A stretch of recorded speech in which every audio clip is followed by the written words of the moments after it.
રબારી સમાજને કારણ કે બંધાણી એનું છે મોટું.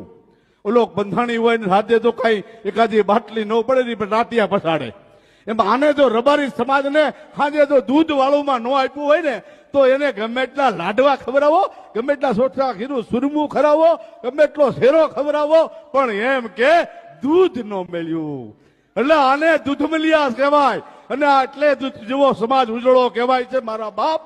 એટલે આને કોઠા હુજ આ સમાજને કહેવાય છે, જેના કોઠા જ ઉજળા છે, જેના કોઠા હાસા ખોરાક છે, જેનું જીવન પવિત્ર છે, જેને રાત દિવસ ભગવાન કૃષ્ણની સાથે, જેને ગાયું સારી છે કૃષ્ણની સાથે, એના હેઠાણ જૂઠા એનું માખણ ઘી દહીં પી ગયા છે, છાશ પી ગયા છે.